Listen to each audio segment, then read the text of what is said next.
मैं डॉक्टर नाज फातिमा और आज मिलते हैं हम लोग डॉक्टर अनीता से, जो कि एक बहुत ही काबिल डॉक्टर हैं और एक मन्नत आईवीएफ चलाती हैं, जो कि बहुत ही सक्सेसफुल है इलाहाबाद में और काफ़ी सक्सेस बहुत अच्छा है। तो आईवीएफ में ये बहुत इंपॉर्टेंट होता है कि सक्सेस रेट अच्छा होना चाहिए। हाँ, हाँ। तो पेशेंट जाते हैं आईवीएफ के लिए, अगर ज़रूरी नहीं होता है तो आईवीएफ नहीं, सिंपल जो ट्रीटमेंट है उससे भी अगर कंसीव करता है तो उस पर भी आपका फोकस रहता है ना। हाँ। तो ऐसा नहीं रहता है कि पेशेंट आया और आईवीएफ कर दिया। नहीं। हमारे पास ऐसे पेशेंट भी आते हैं जो आईवीएफ फेल हो चुका है, उनका प्रॉपर कॉज ही नहीं देखा कि क्या है। और ऐसे पेशेंट जब हम लोग उसका कॉज देखते हैं तो कई बार बिना आईवीएफ के भी ट्रीट हो जाते हैं। तो इसलिए कॉज जानना बहुत ज़रूरी है। तो इसमें ऐसा नहीं होता है कि अगर बहुत टाइम से बेबी नहीं कंसीव हो रहा है तो एक ही रास्ता है आईवीएफ, ऐसा नहीं है। नहीं, ऐसा नहीं है। ये है कि आपका प्रॉपर देखिए, मेल फैक्टर होता है, फीमेल फैक्टर होता है और अनएक्सप्लेन्ड है। ये मोटा ये 3 कॉजेज़ होते हैं। तो हम लोग हमेशा पूरा एफर्ट होता है कि जानने की कि कहाँ पे कमी है। कई बार दोनों पार्टनर्स में कमी होती है, दोनों का ट्रीटमेंट। कई बार मेल्स को हम लोग ठीक से नहीं एग्जामिन करते हैं, उनका बस स्पर्म एग्जामिनेशन कह दिया, पर बहुत अगर उसको भी हम लोग ठीक से देखें, ओवरलुक हो जाता है। तो दोनों पार्टनर्स के फैक्टर्स को इम्प्रूव करें तो सक्सेस बेटर हो जाता है, तो आउटकम अच्छा हो जाता है। डॉक्टर साहब, इसमें आजकल मतलब क्या आपको लगता है कि क्या मेन वजह है इनफर्टिलिटी का? एक तो शादियां थोड़ी देर से हो रही हैं, और जो लेडी की एज है वो जहाँ 30 क्रॉस किया तो उसकी फर्टिलिटी कम होने लगती है। 25 to 30 बेस्ट टाइम है कंसीव करने के लिए। आजकल लड़कियां पढ़ रही हैं, देर से शादी कर रही हैं, और 35 के बाद तो काफ़ी शार्पली डिक्लाइन करता है, कम होने लगता है, अंडे कम होने लगते हैं, और जो क्रोमोसोमल डिफेक्ट्स होते हैं उसकी परसेंटेज बढ़ने लगती है। तो इसलिए एज एक बहुत इम्पॉर्टेंट फैक्टर है औरतों में, और औरतों में बहुत ऊपर से नीचे स्ट्रेस भी ज़्यादा है आजकल। हाँ, स्ट्रेस भी है, दोनों में है स्ट्रेस, तो आदमियों में भी, औरतों में भी, बच्चों में भी आजकल बहुत चेंज हो गया है लाइफस्टाइल। तो आजकल देख रहे हैं कि पीसीओडी बहुत ज़्यादा हो गया है। हाँ, पीसीओडी में क्या है कि एग्स ठीक से मतलब फॉर्म होके रप्चर होना चाहिए, वहाँ पे प्रॉब्लम आती है। अच्छा, तो मोस्टली उसमें क्या होता है कि एक अच्छे से मतलब जो फूटने का हो रहता है उसमें प्रॉब्लम आती है। तो उसमें क्या प्रॉब्लम आती है? तो पेशेंट जो है ओव्यूलेट नहीं कर पाता है। तो जहाँ तक इनफर्टिलिटी की बात है, वैसे पीसीओडी में वेट ज़्यादा होना, मेंस्ट्रुअल इरेगुलरिटी, कभी कभी थोड़ा फेशियल हेयर, जो कि हम लोग हाइपर एंड्रोजेनिज्म कहते हैं, ये ऊपर के बॉल्डनेस हो सकता है, थोड़ा फेशियल हेयर हो सकता है, वो सब अलग प्रॉब्लम्स हैं। पर जहाँ तक इनफर्टिलिटी की बात है तो पीसीओडी से 2 मेन प्रॉब्लम है। एक तो वेट बहुत ज़्यादा होता है तो इफ़ेक्टिव कम होता है। तो सबसे इम्पॉर्टेंट मैं कहूँगी कि लाइफस्टाइल, आप अपना हेल्दी खाओ, वेट अपना प्रॉपर मेंटेन करो। बीएमआई जो है ना वो 25 के नीचे रहता है तो ज़्यादा अच्छा रहता है, दवा भी इफ़ेक्टिव हो सकती हैं। और दूसरा है कि हेल्दी खाओ, टाइम से सो, 8 घंटा सो, जो कि बहुत ज़रूरी है, आजकल नहीं हो पाता है। हाँ, आजकल क्योंकि इतना पढ़ाई लिखाई और ये मोबाइल और कंप्यूटर, इस सब के अपने लिए 1 घंटा टाइम लोग नहीं निकाल पा रहे हैं कि 1 घंटा अपने लिए टाइम दें। हाँ, 1 घंटा एक्सरसाइज करें जी। तो ये है। तो आप जो केसेस देखती हैं वह क्या लगता है इनफर्टिलिटी में, आप जो देख रही हैं, तो आपको क्या लगता है कि लोगों के लिए कि किस बातों पे ध्यान दें कि इनफर्टिलिटी जो बढ़ रही है तो किस बात पे ध्यान दें, कब डॉक्टर से मिले? एक तो एज उनकी क्या है, अगर कम एज है, 25 साल की हैं तो 1 आध साल 2 साल देख सकते हैं। बट अगर आप 30-35 के हैं तो फिर आपके पास उतना टाइम नहीं है, फिर आपको जल्दी मिलना चाहिए डॉक्टर से, क्योंकि आपके एग्स कम है। बल्कि आजकल हम लोग एडवोकेट करते हैं कि अगर लड़कियां पढ़ रही हैं, देर से शादी करनी है, तो 25 to 30 ईयर्स के बीच में एग्स फ्रीज़ करवा लें। तो जैसे प्रियंका चोपड़ा ने अपने करवाए थे, तो जब उसको जब शादी हुई, जब बच्चा चाहा उसने, तो उसके 30 ईयर्स पे उसने अपने एग्स फ्रीज़ करवाए थे। तो उसको क्योंकि उसकी क्वालिटी अच्छी होती है। तो एक जो प्रिजर्व कराना है, जो बता रहे हैं कि 25 से 30 साल आप जब पढ़ रहे हो, आपको लग रहा है लेट शादी है, तो एक प्रिजर्व करा लें, तो क्या हर जगह ये फैसिलिटी अवेलेबल है? हाँ, और क्या हमारे लगभग यहाँ तो कॉस्ट है। वगैरह क्या बैठती है? सेम है, जो IVF का चार्ज है वो है, प्लस आपको फ्रीजिंग चार्जेस देने रहते हैं। अच्छा, जो तो सेम वही चार्जेस है, लेकिन हाँ। वही फ्रीजिंग के चार्जेस देने होते हैं। हाँ, इसलिए इलाहाबाद में आपका मन्नत इलाहाबाद IVF में में है, है, तो हाँ। उसमें आप करा सकते हो। हाँ, बिकॉज़ जब बेचारी लड़कियां इतना पढ़ लिख के और फिर जब सोचती हैं कि अब बच्चा करें, 35 क्रॉस कर रही हैं, फिर उनको थोड़ी डिफ़िकल्टी फेस करनी पड़ती है। जी जी। तो एक क्वालिटी ये चीज़ हमें जानना था कि कब IVF करें, कब IUI करें, तो ये क्या रहता है? हाँ, ये ज़रा एक्सप्लेन करिए। अगर sperm count 10 million 5 to 10 million है, अच्छी मोटिलिटी है और जो फीमेल पेशेंट है उसमें सब चीज़ें ठीक हैं, कम से कम एक ट्यूब पेटेंट है, तो हम लोग IUI ट्राई कर सकते हैं। अगर बहुत पुअर स्पर्म काउंट है या दोनों ट्यूब्स ब्लॉक्ड हैं या अनएक्सप्लेन फर्टिलिटी है या और कोई चीज़ें हैं जैसे एंडोमेट्रियोसिस है, एडिनोमायोसिस है, तो फिर आप उसका सिवियरिटी कितना है, कितना ड्यूरेशन है, इस सब फैक्टर्स को देखते हुए आप IUI इन सब पेशेंट्स में ट्राई कर सकते हैं। पर स्पर्म काउंट बहुत इम्पॉर्टेंट है और दूसरा चीज़ है कि एक ट्यूब सही है और अगर दूसरी ट्यूब गड़बड़ है तो वो क्यों गड़बड़ है, ये भी जानना बहुत ज़रूरी है, क्योंकि उसको बेसिक प्रॉब्लम को अगर हम लोग नहीं ट्रीट करेंगे तो सक्सेस मिलना बहुत मुश्किल है। तो ट्यूब ब्लॉक होने का क्या कारण हो सकता है? क्या क्या कारण होता है जो ट्यूब ब्लॉक हो जाता है? देखिए, सबसे कॉमन तो हम लोग के यहाँ इन्फेक्शन ही है, फिर कभी कभी सर्जरी हो गई, एक्टोपिक प्रेगनेंसी हो गया या पैदाइशी कोई प्रॉब्लम है, तो ज़्यादातर इसमें यही सब प्रॉब्लम्स होती हैं। तो अगर ट्यूब ब्लॉक है इन्फेक्शन की वजह से, तो क्या इसका क्या ट्रीटमेंट है? तो पहले तो हम लोग मेडिकल ट्रीटमेंट ही दवाओं से कोशिश करते हैं। अगर कभी कभी सर्जरी जैसे ट्यूब ओपन कर दिया वो भी है, और अगर सारे फैक्टर्स देखने पड़ते हैं, पेशेंट की एज और उसकी अंडे कितने हैं, मतलब फॉलिकल काउंट और AMH, जी वो सब भी देखना पड़ता है। तो अगर जैसे ट्यूब ब्लॉक है और इन्फेक्शन की वजह से है, तो क्या उसमें सर्जरी ही ऑप्शन है नहीं, या नहीं। मेडिसिन से भी सही हो जाता है? अगर इन्फेक्शन है तो इन्फेक्शन को तो हम दवा से ही ट्रीट करेंगे। तो लोग परेशान रहते हैं कि जैसे ट्यूब दोनों ब्लॉक है, तो उसका मेन जानना होता है वजह। बल्कि आप जब उसको मेडिकली ट्रीट करेंगे, बहुत अच्छा रिस्पांस, 3 to 4 मंथ्स में तो प्रेग्नेंट हो ही जाते हैं। तो ये चीज़ें जो है, बहुत से लोग परेशान होते हैं कि दोनों ट्यूब हमारी ब्लॉक है तो वो ऑपरेशन ही होगा, तो ऐसा नहीं है।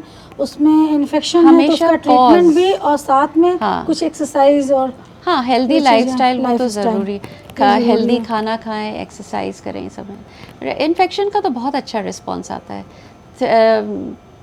3 to 4 मंथ्स में प्रेगनेंसी रुक जाती है। तो यही है कि उसका कारण जानना बहुत ज़रूरी है।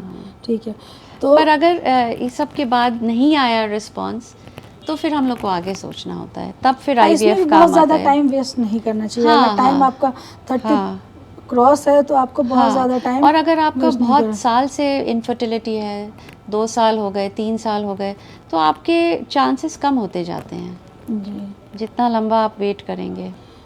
तो AMH लेवल के बारे में थोड़ा सा कुछ बताएंगे? हाँ, AMH जो है एंटी म्यूलेरियन हार्मोन, वो बेसिकली हमारे एक्चुअली हम लोग जब पैदा होते, जब इन यूट्रो होते हैं तो बहुत 6 मिलियन एग्स होते हैं, बाय बर्थ वो 3 मिलियन आ जाता है, 18 साल तक पहुँचते पहुँचते और कम हो जाता है।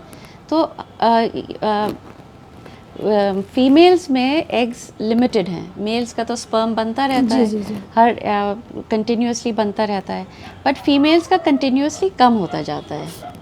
ओके, फिक्स रहता है, फिर उसके बाद धीरे धीरे कम होता है। हाँ, नया नहीं बनता है। नहीं, नया नहीं बनता। जो आप इन यूट्रो माँ के पेट में जब बेबी रहता है, वो तब जितने एग्स हैं वो उस स्टेज से बाय द टाइम वो पैदा होती है, वो फीमेल ऑलरेडी आधे हो चुके होते हैं, और जब वो प्यूबर्टी में पहुंचती है, महीना आना शुरू होता है, तो बहुत कम हो जाता है, डे बाय डे कम होता जाता है।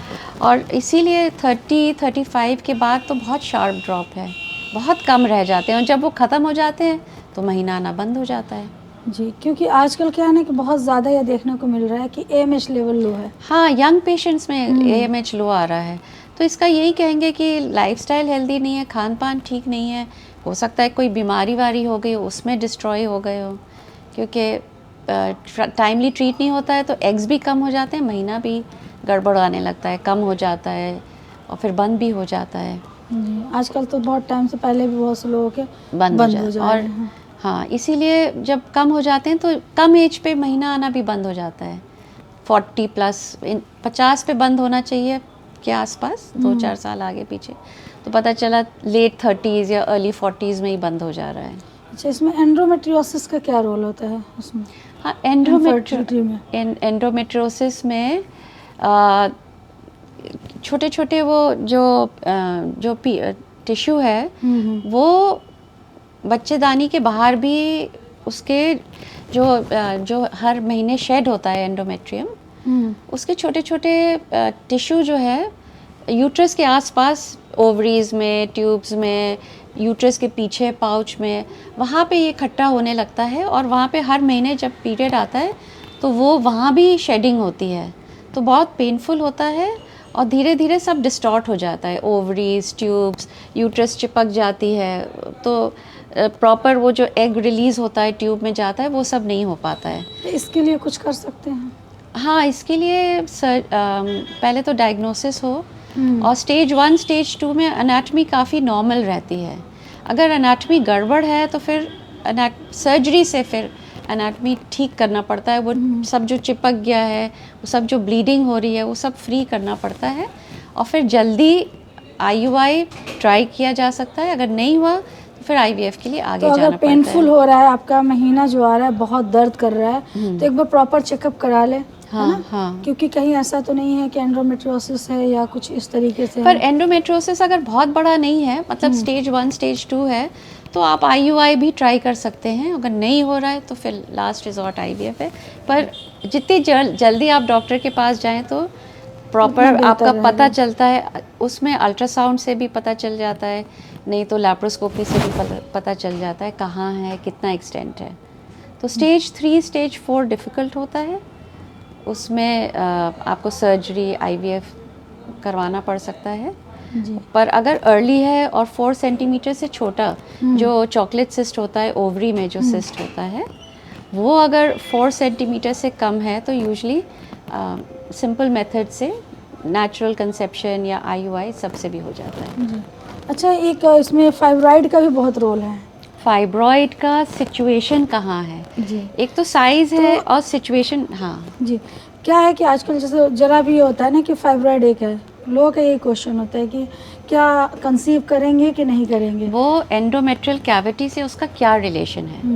वो कैविटी डिस्टॉर्ट हो रही, कुछ लोगों के बहुत बड़े बड़े हैं, दूर होते हैं, तो कैविटी से कितना क्लोज है या कैविटी को कितना डिस्टॉर्ट कर रही है, वो इम्पोर्टेंट है।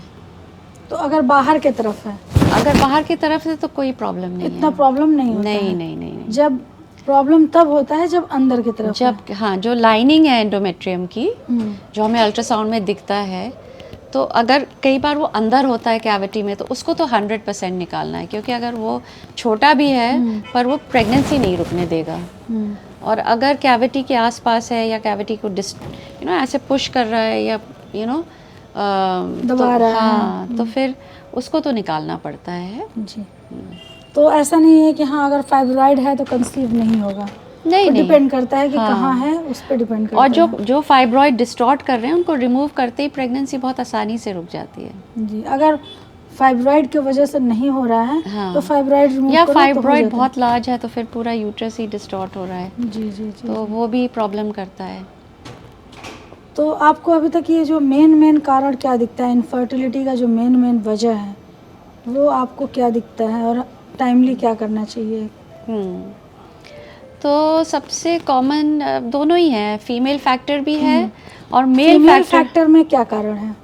फीमेल फैक्टर में देखिए, हम लोग के यहाँ सबसे कॉमन तो PCOD है और ट्यूबल फैक्टर है, ट्यूब्स अक्सर ख़राब होते हैं, तो उसके बाद एंडोमेट्रियोसिस, फाइब्रॉइड और चीज़ें हैं जैसे ये चीज़ या फिर पैदाइशी हो कैविटी, जैसे ना कहते हैं कंजेनिटल अनोमलीज, सेप्टेट यूट्रस है या कुछ ऐसे है। अच्छा, सेप्टेड यूट्रस के लिए क्या करना है? सेप्टेड यूट्रस के लिए तो बेस्ट है हिस्ट्रोस्कोपी से आप सेप्टम रिसेक्ट, हाँ, और बहुत सिंपल प्रोसीजर है, एक दिन में मरीज जा भी सकता है और बहुत अच्छा पॉजिटिव रिजल्ट, उसका रिजल्ट भी अच्छा है, बहुत अच्छा मिलता है।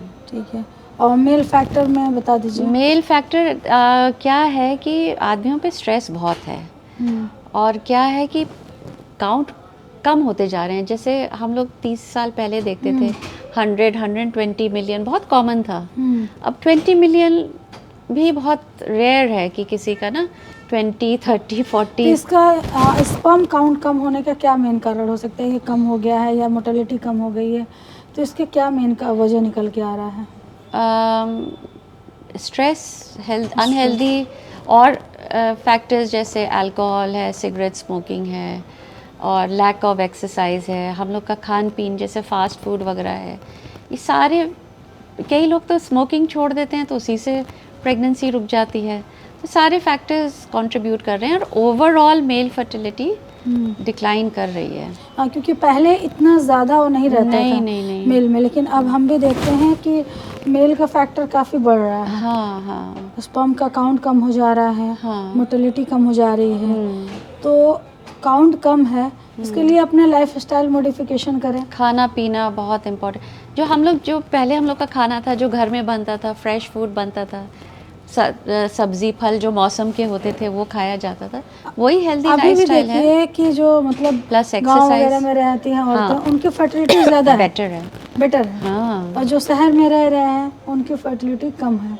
हाँ, ये चीज़ माइंड और बॉडी दोनों इस्तेमाल करें, यूज़ करें, एक्सरसाइज करें तो आप स्वस्थ रहते हैं। तो इनफर्टिलिटी में अगर मेडिसिन ले रहे हैं तो उसके साथ साथ आपका खान पान बहुत ज़रूरी है, साथ में एक्सरसाइज वगैरह भी बहुत ज़्यादा ज़रूरी है इनफर्टिलिटी के लिए भी, और जनरली भी आप स्वस्थ रहें, कि लंबी उम्र हो। हम लोग यही चाहते हैं कि आप लोग सब गुड बॉयज़ हों और गुड गर्ल्स हों। तो अगर किसी भी तरह के अगर इनफर्टिलिटी से रिलेटेड कोई भी क्वेश्चंस आप लोगों को पूछना है तो यूट्यूब में, आपको यूट्यूब चैनल में आप नीचे कमेंट में पूछ सकते हैं, डॉक्टर साहब उसका जवाब दे देंगे, वहाँ इनका नंबर भी होगा, तो आप उनसे डायरेक्ट पूछ सकते हैं कि जो भी प्रॉब्लम है, या आ करके या तो नाज हॉस्पिटल पे आके मिल सकते हैं, मन्नत IVF है, आप वहाँ जा करके मिल सकते हैं, अपना कंसल्ट कर सकते हैं।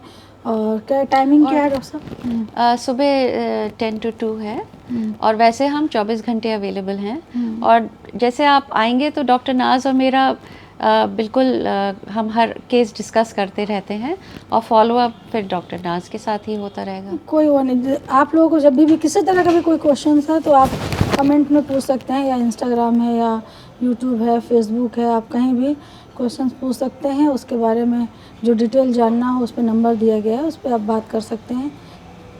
हाँ, thank you so much doctor साहब, आपको बहुत अच्छा लगा, बहुत आपने अच्छी जानकारी दिया है, शेड्यूल में बहुत अच्छा जानकारी दिया है। और आगे भी आप लोगों को किसी भी तरह का क्वेश्चन पूछना है, कोई टॉपिक पे बात करना है, तो आप लोग उसे बता दीजिएगा, हम लोग उस टॉपिक पे आप लोगों को वीडियो बना करके या जैसे भी होगा आप लोगों को बताया जाएगा। हाँ, आप कोई भी स्पेसिफिक क्वेरी हो तो उसको और डिटेल में डिस्कस कर सकते हैं। Thank you so much.